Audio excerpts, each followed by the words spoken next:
May mga pagkakataon ba na pakiramdam mo kabayan, napapagod ka kahit wala ka namang ginagawa? Or yung tipong kumpleto naman yung tulog mo, pero pagkagising mo sobrang bigat pa rin ang pakiramdam.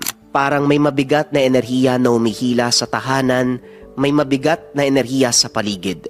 Sa negosyo, kwarto, sala, o kung saan ka madalas tumatambay kabayan. Hindi lahat ng dumi kabayan nakikita ng pisikal na mata.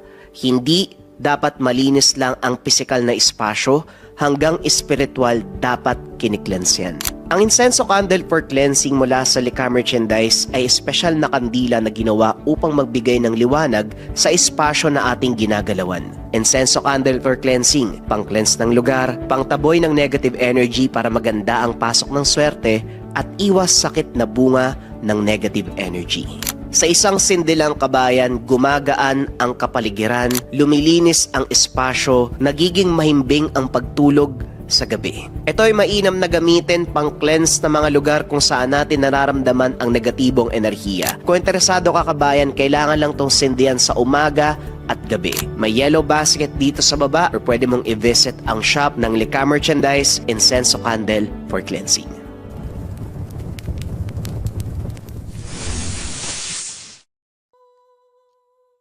Ang kwentong ito ay hango sa totoong buhay. Mula ito sa isa nating kabayan na itago na lamang natin sa pangalang Liboy. Walang eksaktong taon, probinsya ng Rizal. May mga taong nabiyayaan ng sobrang kaalaman. Dahil dito, hindi na sila makontento. Ito ang istorya ng ating tagapakinig. Lumaki sa piling ng kanyang mga tiyuhin. Maagang nawala ng ina. Kailangan magtrabaho ng ama upang matustusan ang pangailangan ng nooy sanggol pa lang na si Liboy. Isa sa mga tiyuhin nag-aalaga sa kanya ay ang bulag na si Pabian. Bagaman may kapansanan, hindi ito naging pabigat sa pamilya dahil may kakayahan na manggamot. Matyagang tinuruan ng kanilang amang si Mang Joaquin. Simula pagkabata, nagsanay na si Fabian sa mga dasal pangkumbate at proteksyon. Sa kalaunan, naging biyasa ito sa mga dasal na gawang makapanggamot sa edad 16. Kinilala ang kausayan ni Fabian sa kanilang lugar. Hanggang sa dumating ang panahon, kinakailangan na ni Mang Joaquin na magretiro. Si Fabian ang nagmana ng lahat ng kagamitan ng matanda, kasama ang mga medalyon at talandro. Dahil hindi naman nakakabasa, nagpasya si Fabian na itago na lamang ang mga libretang naglalaman ng dasal. Nakabisado niya na ang lahat. Bagaman may mga aral pang natututunan mula sa mga aklat, minabuti na lang ni Fabian na makontento sa kung anong kaalaman ang meron siya. Hanggang sa isinilang na nga si Liboy, iniwan ito ng amang si Jerry sa kanilang pangangalaga. Pasensya ka na, Diego ha. Pabian, alam ko mahirap para sa inyo mag-alaga ng sanggol pero wala na akong ibang malalapitan para kay Liboy eh. Kailangan ko magtrabaho para matustusan ang pangangailangan niya. Wika ni Jerry. Wala kang dapat alalahanin, Manong Jerry. Pamangkin namin ang batang ito, kaya buong puso naming tinatanggap ang responsibilidad bilang pangalawang magulang ng anak mo. Wika ni Diego. Makakaasa kang aalagaan ng maayos ang anak mo, Manong. At isa pa, nandito naman ang asawa ni Diego. Wala din silang anak, kaya siguradong matutuwa yon pag nalaman niyang iiwan mo dito si Liboy. Wika ni Fabian. Sigurado yan, Manong. Kaya wala kang dapat ipag-alala. Itoon mong isipan sa trabaho. Pero wag mong kakalimutang dumalaw paminsan-minsan. Nang sa ganon, hindi makalimutan ng anak mo ang boses at itsura mo. Maraming salamat mga kapatid ha. Talaga maaasahan kayo. Hindi na ako magtatagal pa. Nag-aantay sa bayan yung sasakyan ko papuntang Maynila eh. Malapit lang naman. Kaya sigurado, Kahit 1 o 2 beses sa isang buwan makakadalaw ako. Matapos ang pag-uusap, umalis na si Jerry. Pero taon ng binilang, nagkaisip na si Liboy. Hindi man lang nito nasilayan ang mukha ng ama sa personal. Nang mga panong ito binata na si Liboy, lumaking mabuting tao dahil na rin sa paggabay ng 2 tiyuhin na tumayong mga magulang. Maligayang kaarawan, Liboy. Ngayong araw, 18 taon ka na. Hindi ka na bata. Ngunit hindi pa rin ganong katanda. Marami ka pang dapat matutunan, kaya huwag kang magsasawang makinig sa payo namin ng tatay Pabian mo. Maraming salamat po, Tatay Diego. Huwag po kayo mag-alala. Hindi ko kakalimutan ang mga aral na natutunan ko sa inyo. Mabuti naman kung ganon. Isang bagay lang ang palagi naming ipapaalala sa'yo. Piliin mong maging mabuting tao. Maraming bagay at pangyayari ang mararanasan mo pa na maaaring magtulak sa'yo na gumawa ng masama. Ngunit isipin mo palagi na hindi ka ginawa ng Diyos para maging perwisyo sa kapwa mo. Lagi ko pong tatandaan yan, Tatay Fabian. Nung una, hindi ko masyadong maunawaan ang sinasabi mo pero sa katagalan, unti-unti na akong naliliwanagan. Tama din po kayo, Tatay Diego. Marami pa akong dapat matutunan kaya wag po kayo mag-alala. Sisiguraduhin ko na may bakante akong sisidlan para sa mga pangaral ninyo. Wika ni Liboy habang itinuturo ang sentido. Napatingin ito sa larawan ng ama. Biglang nagbago ang reaksyon ng muka. Anong problema? Bakit bigla ka nalungkot? Alam ko ang iniisip mo, Liboy. Hindi kita nakikita, pero kaya kong basahin ang emosyon mo sa pamamagitan ng pakikinig sa iyong paghinga. Alam mo yan, huwag ka magsisinungaling. Anong problema? Naalala ko lang po kasi si tatay. 18 taon na ako. Hindi ko pa siya nakikita. Hindi pa rin siya bumabalik. Di rin namin alam kung ano nangyari sa tatay mo eh. Pero huwag kang mawalan ng pag-asa. Siguradong may dahilan kung bakit hindi pa siya nakakabalik. Palagi mong tatandaan, mahal na mahal ka ng tatay mo, Liboy. Walang ama ang hindi kayang magmahal sa mga anak. Kaya huwag kang panghinaan ng loob. Sa takdang araw, magkikita din kayo ng tatay mo. Alam ko naman po yun kaso nalulungkot lang ako dahil ni minsan hindi man lang ako nagkaroon ng pagkakataong kumain kami ng sabay. Kagaya ngayon. Hindi na nakapagsalita ang 2 tiyuhin dahil alam nila ang pakiramdam ng binata. Pinili na lang ni Fabian na ibahin ang usapan. Teka. May naalala ko, Liboy. Maaari mo bang kunin ang maliit na kahon doon sa kwarto ko? Sumunod naman ng binata. Inabot nito sa tiyuhin ng kahon at muling naupo. Aba, mukhang espesyal ang laman ng kahon na yan, Pabian ah. Tama ka. Espesyal talaga ang regalo na to. Dahil kaarawan ng pinaka-espesyal na tao sa bahay na ito.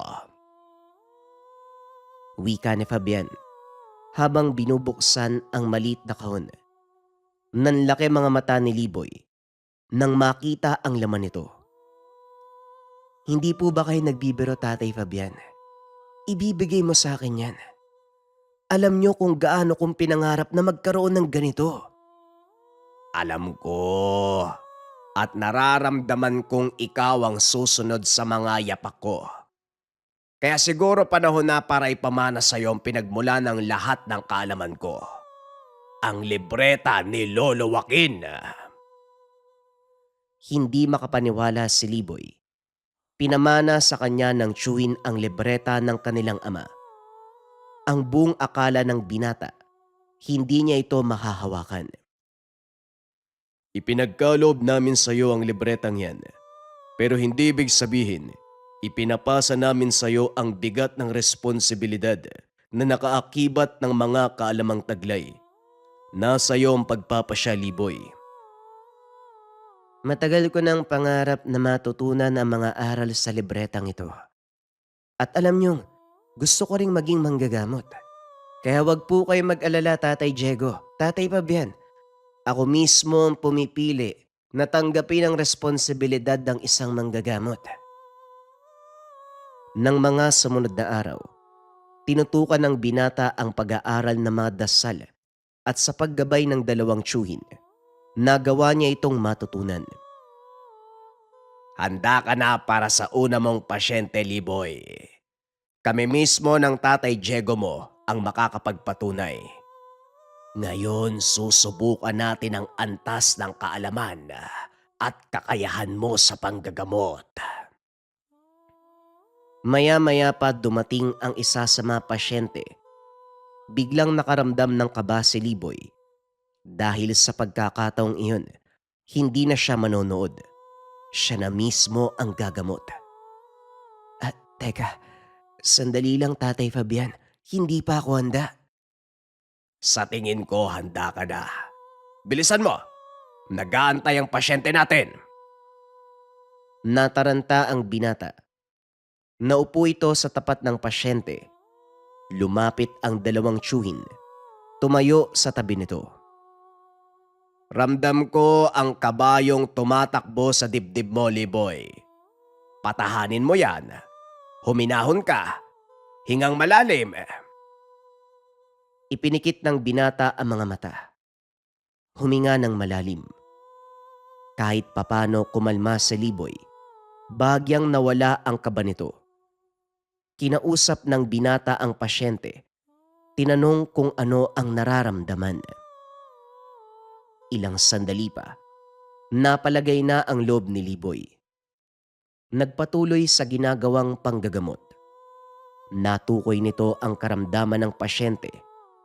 Alam na ni Fabian ang karamdaman nito. Ngunit sadyang hindi sinabi sa pamangkin.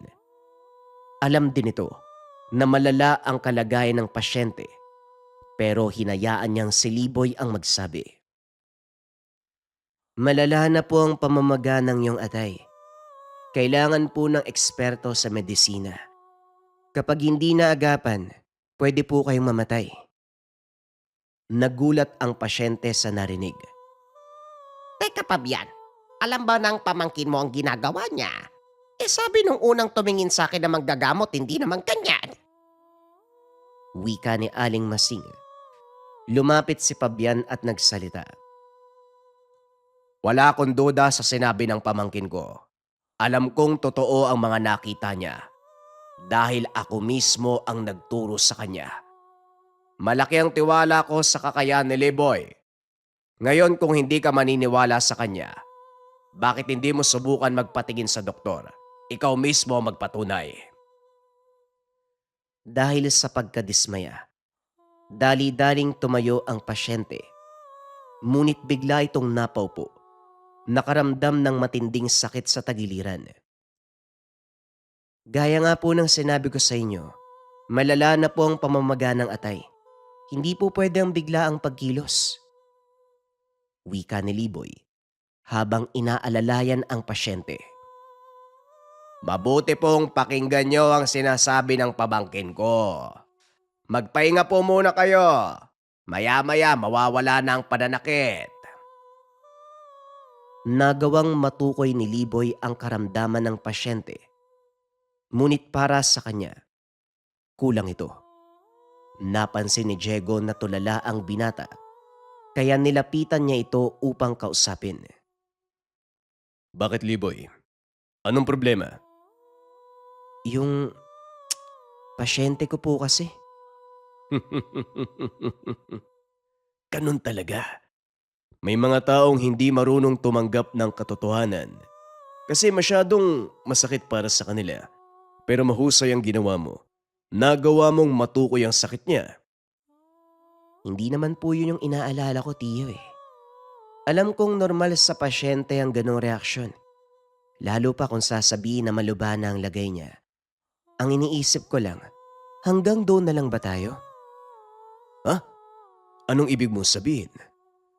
Hanggang doon na lang ba ang kaya nating gawin? Sabihan ng pasyente sa kalagayan nila, wala ba tayong magagawa? Natigilan si Diego sa tanong ng pamangkin. Napatingin kay Fabian na noon ay nakikipag-usap sa pasyente. Liboy, kaya nating gamutin ang sakit ng tao na dulot ng mga elemento at nilalang. Pero kung pisikal na katawan ng tao ang pag-uusapan, wala tayong magagawa. Hindi ba sumasagot sa pisikal na katawan ng tao ang sakit ng kaluluwa? Kaya ako nga natukoy ang sakit ng pasyente natin eh. Ibig sabihin, magagawa din nating pagalingin ang pisikal na katawan gamit ang mga dasal. Sa totoo lang, hindi ko kayang sagutin ang mga tanong na yan, Liboy. Ayan mo, kakausapin ko si Tatay Fabian mo. Baka sakaling may sagot siya sa mga katanungan.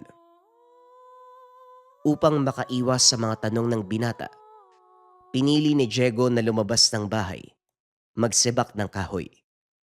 Alam din ni Liboy na hindi sasagutin ni Fabian ang mga tanong niya. Kaya naman binasa niya ang nilalaman ng libreta.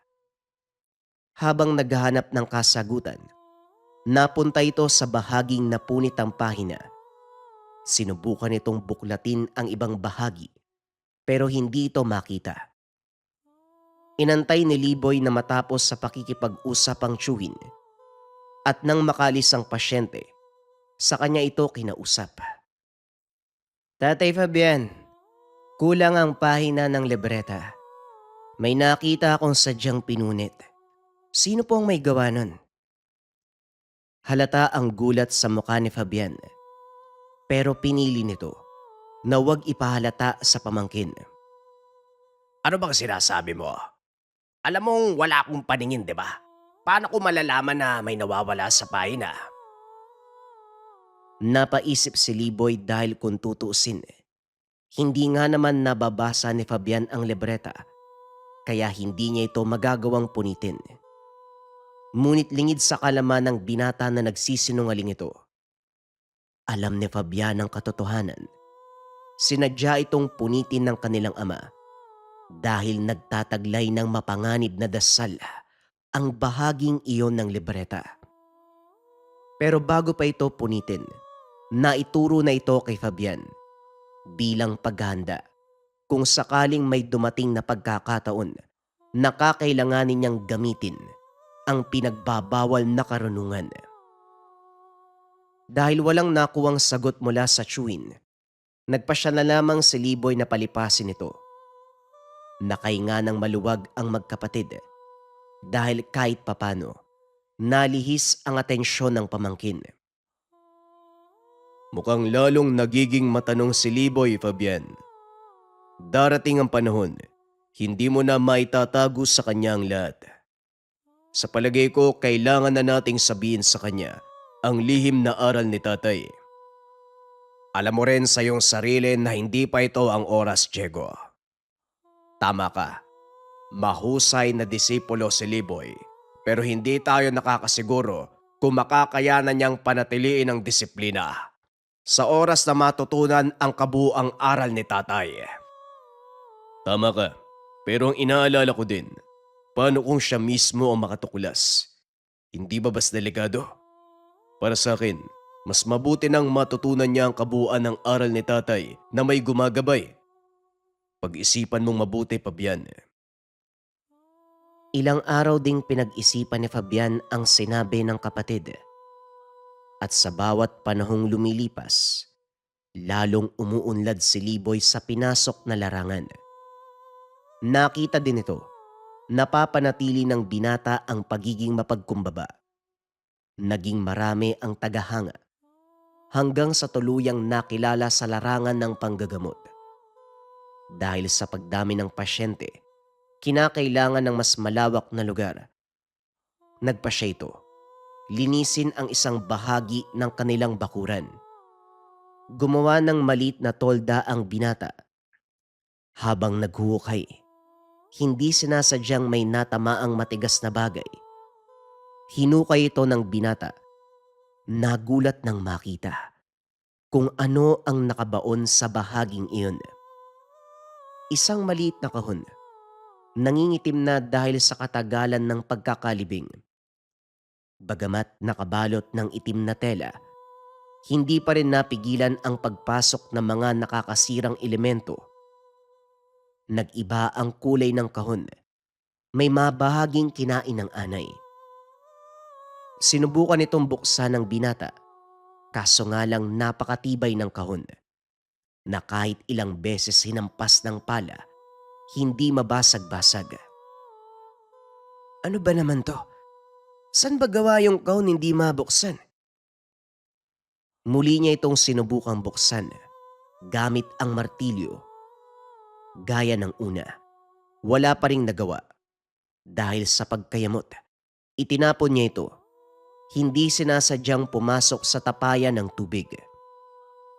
Dali-dali niya itong kinuha dahil sa oras na makita ng tiyuhin na nilagyan niya ng maruming bagay ang tapayan ng tubig, mapapagalitan siya. Nagulat ang binata nang makita ang reaksyon ng kahon sa tubig. Nawala ang ilan sa mga dumi. Lumabas ang mga letrang nakasulat. Kumuha ng matulis na bagay si Liboy upang linisin ang mga letra.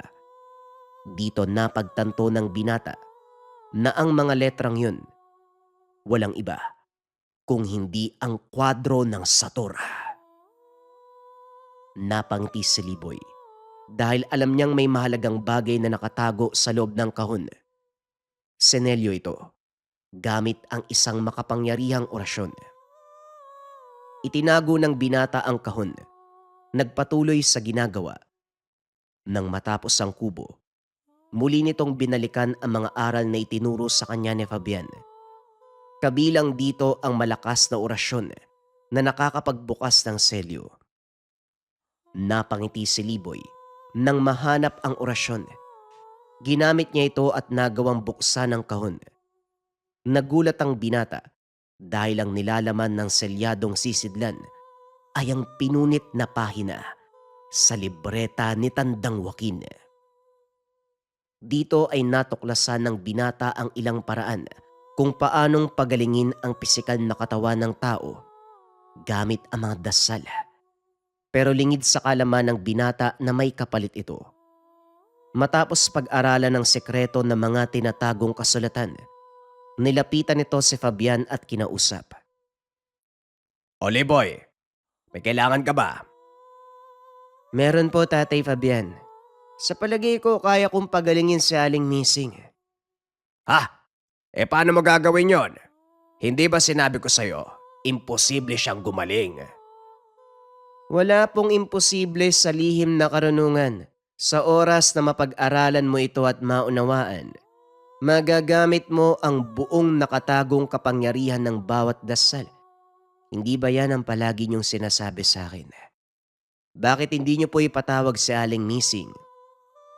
Tigilan mo ko, Liboy. Magsasayang ka lang ng panahon at isa pa. Hindi na makakapunta si Aling Missing. Nakaratay na ito sa ospital. Kung hindi niya kayang pumunta, ako ang dadalaw sa kanya. Dali-daling tumakbo si Liboy palabas ng bahay. Hindi ito nagawang pigilan ni Fabian. Narinig ni Diego ang pagtatalo ng dalawa, kaya dali-daling pumasok ng bahay. Anong nangyari, Fabian? Saan pupunta si Liboy? Dalian mo, Diego. Sundan natin ang batang yon. Pupuntahan niya si Aling Missing sa ospital. Ha? Anong gagawin niya doon?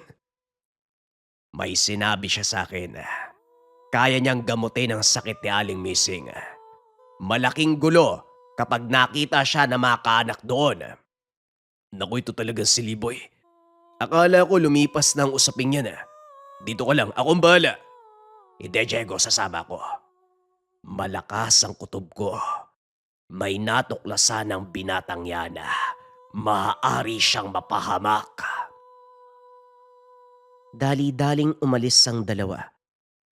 Pagkarating sa ospital, nakita ng mga ito. Kausap ni Liboy si Aling Missing. Mabuti na lang, walang dumalaw na kamag-anak. Akbang lalapit na si Diego, pero pinigilan ito ni Fabian.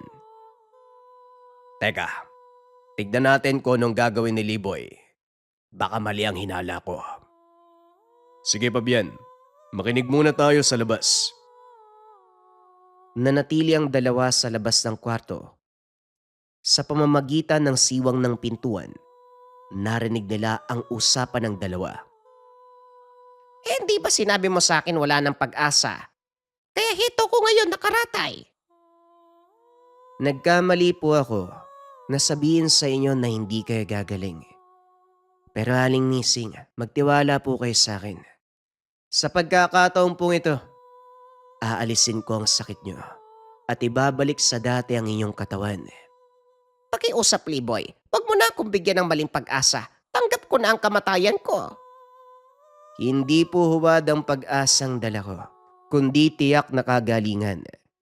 Hayaan nyo na lang po kung gamutin kayo. Ipinikit ni Aling Mising ang mata. Kahit papano nabuhayan ito sa mga sinabi ng binata. Nagsimula si Liboy sa pagsambit ng mga orasyon. Habang nagtatagal, unti-unting nararamdaman ni Aling Mising ang pagbuti ng pakiramdam. Biglang nabahala si Fabian dahil alam niya ang orasyong binabanggit ni Liboy. Nang babanggitin na ng binata ang huling bahagi ng dasal, itinulak ni Fabian ang pintuan. Itinuloy ang pagbanggit ng orasyon. Nawalan ng malay si Aling Mising at dahil sa lakas ng epekto ng orasyon, nawala din sa ulirat si Liboy. Nang magising ito, umiiyak na si Diego. Ano pong nangyari, Tatay Diego? Bakit po kayo umiiyak? Walang malay si Tatay Fabian. Nagtagumpay ka, Liboy. Nagawa mong pagalingin si Aling Mising. Pero ang kapalit nito, ang buhay ng Tatay Fabian mo. Ano po? Hindi ko po maintindihan. Ano po bang nangyayari? Ang orasyon na ginamit mo, isa itong uri ng ritual na nangangailangan ng buhay bilang alay. Sa oras na sambitin mo ang huling bahagi ng orasyon, kusang hiwalay ang kaluluwa mo sa katawan at yon ang nangyari sa Tatay Fabian mo. Hindi makapaniwala si Liboy. Namatay ang tiyuhin dahil sa kagustuang makapagligtas ng buhay. Sising-sisi ang binata dahil hindi ito nakinig sa sinabi ng dalawang tiyuhin. Pero kahit ano pang gawin, hindi niya na kayang ibalik ang mga pangyayari. Dahil dito, itinigil ni Liboy ang panggagamot. Piniling mamuhay ng normal. At sa tuwing nakikita nito ang taong pinagaling, muling nananariwa ang sugat na gawa ng katigasan ng kanyang ulo. Nagsilbing aral para kay Liboy. Ang mga kaganapan hanggang sa ngayon, hindi kayang kalimutan. Pinagsisihan, nung araw na matuklasan niya ang buong kapangyarihan ng libreta ng isang purong dibino na si Tandang Joaquin.